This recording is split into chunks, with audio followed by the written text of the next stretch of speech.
Mueller senses brutal defeat after Jarrett and Carter slice and dice his entire probe by usfortrump.com.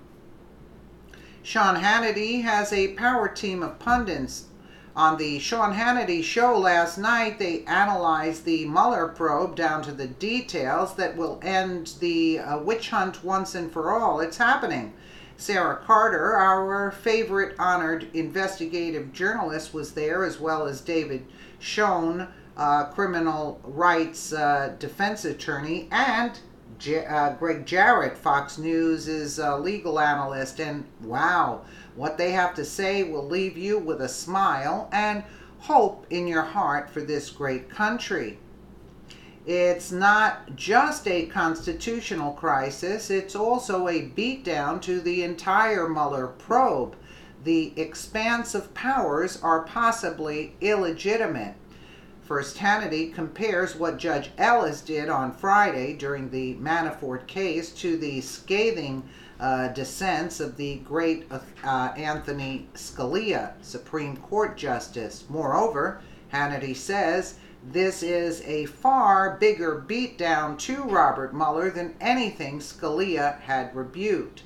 Sarah agrees. Well, let's take a listen instead of me reading what they're going to say. He was asked for this information. Sarah, I have read all 50 pages of what happened in the Manafort case. Well, now 4 times. I've read it all 4 times. I showed our audience just the highlights. This was the biggest judicial beatdown. I used to read Scalia and his scathing dissent. This is a far bigger beatdown to Robert Mueller, or Andrew Weissman, who we warned people about, was the lead attorney in the courtroom that day, though not arguing for the special counsel. It's huge, and I think he taught everyone a lesson in what happens here in the expanse of powers. And Judge Ellis is basically saying, you don't have full authority here. You cannot expand your powers to this extent. He also reprimanded Rosenstein and the others for giving them a 75% redacted memo. I mean, he couldn't even see what the expanse of powers were for Special Counsel Mueller. He said, I want this memo unredacted. I want it here in my office. I want it in my hands. I can't understand. And what was even more interesting, Sean, was how they refused to answer the judge's questions. Every time he would ask them, you know, he would say, this has nothing to do with Russia and collusion. Answer my question. Answer my questions. And they refused to answer the judge's questions. I think Mueller is in a world of hurt right now. I think he's in a world of hurt in other parts of this case, and I think he knows it. And I think that right now what we're going to see is an unraveling of this that is going to be potentially change the whole course of this investigation. You've read a lot of cases throughout your career. You've been involved in a lot of cases in your career. I've read a lot of court transcripts. I've never seen anything like this.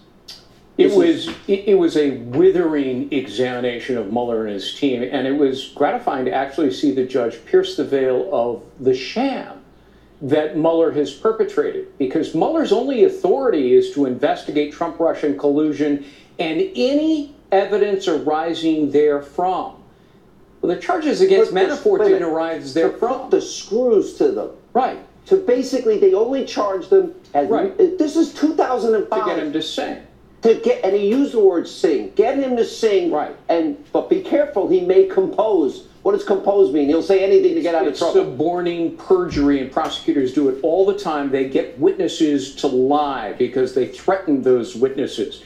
Mueller went into the archives of the DOJ and dug up an decade-old because case. They want to put the screws to Manafort. That is this was disposed of. They weren't investigating this anymore. This was 2005. And the judge is essentially saying to Mueller, where's your authority? You don't have any authority. And David, the judge kept saying, there's no mandate here.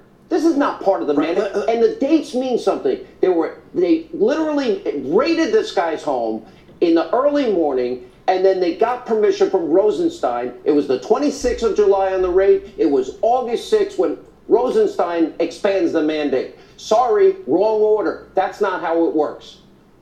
You have identified a huge development in this case. This is a judge universally respected, brilliant academic credentials, who had his eye on the ball. He's not a political actor. He's a judge doing what a judge does. He held their feet to the fire. He pointed out the exact regulation at issue here, section 600.4, what the authority is of the special counsel and what it is not, and they had no answer for it. Last word, and this, Sarah. by the way, And I got a quick question. Last word, Sarah. I don't mean to rush everybody. Absolutely. I'm sorry. David has a wonderful point there. I think we're going to see a lot more developments in the upcoming future. And remember, once again, I stress, Horowitz's report's going to be coming out, and he's found more and more evidence. Well, we know it's been delayed, but I guarantee you it's going to be out within the next 3 weeks. Did John Kerry violate the Logan Act? Absolutely. David, did he violate the Logan Act?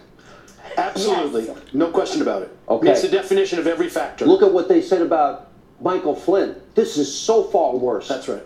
Let's see when that investigation begins. All right, we have a lot more breaking news tonight. Jason Chaffetz knows a thing or two about being delayed and redactions and not handing over documents. He and Dan Bongino are next. Busy news.